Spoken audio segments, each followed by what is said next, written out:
A loving family sticks together no matter what. They stick together through the hard times.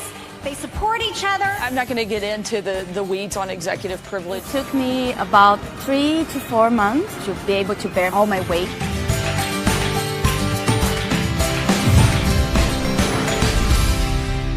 This morning, facing a judge, 12 people named in the college admissions scandal set to appear in federal court today, each charged with conspiracy to commit racketeering. Among them, test administrators and employees of a private college counseling service. Its founder accused of bribing test proctors and college coaches to get well-off kids into top schools. 6 coaches and a senior associate athletic director will also appear. One of them, Georgetown's former head tennis coach, Gordon Ernst, who reportedly once trained First Lady Michelle Obama and her daughter Malia, resigning over the weekend from the University of Rhode Island, where he had been coaching. Prosecutors say while at Georgetown, Ernst accepted bribes totaling more than $2.7 million to designate at least 12 applicants as recruits for the tennis team. It comes as Lori Loughlin appeared to get support from her Fuller House co-stars on Saturday, while they accepted a Kids' Choice Award for Favorite Funny TV Show. A loving family sticks together no matter what. They stick together through the hard times. They support each other. Please call me Becky. Loughlin, best known for her role as Aunt Becky and her fashion designer husband, have been accused of paying $500,000 in bribes to get their 2 daughters, Olivia Jade and Isabella, into USC. Good morning. Loughlin's future with the Netflix reboot remains uncertain. Her 2 daughters are still enrolled at the school, according to USC. Rapper Dr. Dre appearing to take a jab at parents involved in the scandal with an Instagram post bragging that his daughter got accepted into USC all on her own, no jail time. That post later deleted after it came out that Dr. Dre and a record producer donated $70 million to the school in 2013. Dr. Dre has not responded to a request for comment. Downright elated, maybe even relieved. He said, America is a great country at the White House yesterday. He's in a position now to publicly support, maybe even authorize, the release of this underlying Mueller report. Will he do so?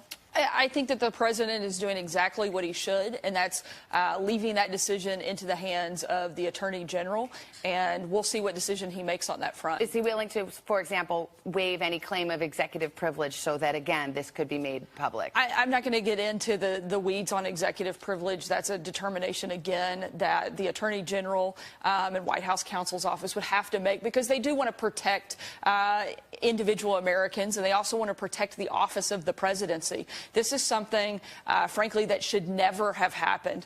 This is a 2-year waste of taxpayer time and dollars. They spent over $25 million on this just to find out that there was nothing there.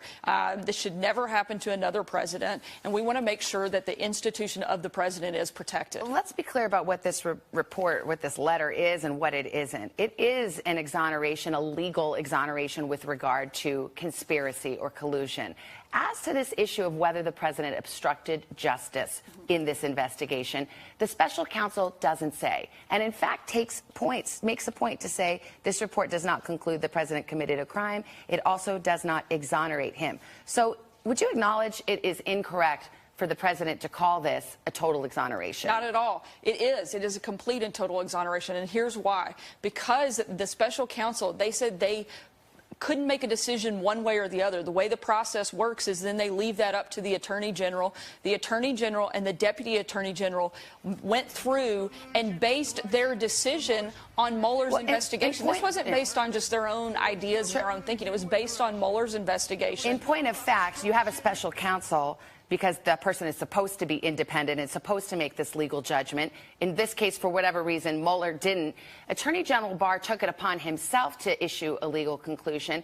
And some critics are saying, wait a minute, is this on the level? He did it in 48 hours. And he wrote a memo 6 months ago, 8 months ago, in June last year, stating there wasn't an obstruction of justice case. So the criticism is, here's a guy making a snap judgment who had already made up his mind about the case, and it's on the record. It's not a snap judgment. This is anybody that knows Attorney General Barr, including a number of Democrats who have known him for decades and have talked about what a great individual he is and how highly respected he is in the legal community. He takes his job seriously, but let's be clear. It wasn't that he took this upon himself. That's the process of the law. When the special counsel couldn't make a decision, couldn't make a final determination, they refer that to the Attorney General to make that decision. He made it in conjunction with the Deputy Attorney General, who's been intimately involved in this process from the very beginning. So it's not like you have somebody that just showed up onto the scene making this an asylum.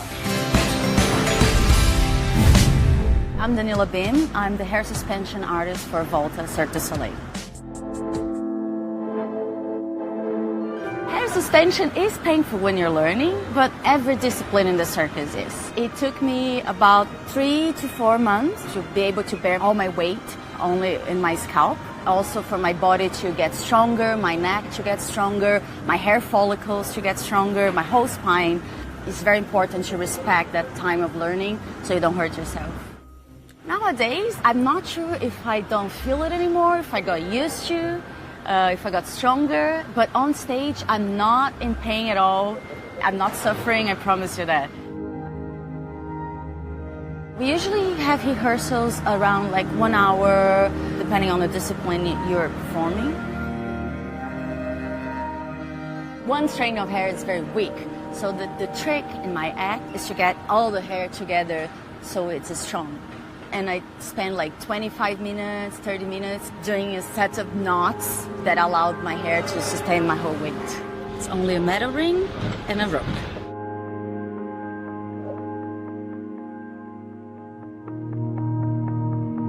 People always think like, oh, your act is beautiful, but there's so many people involved in my act to make it happen. I have people calling me that know my act and know exactly the time to put up and down, and people pressing the button so the motor would work. I have to trust that they did their job so I can do mine.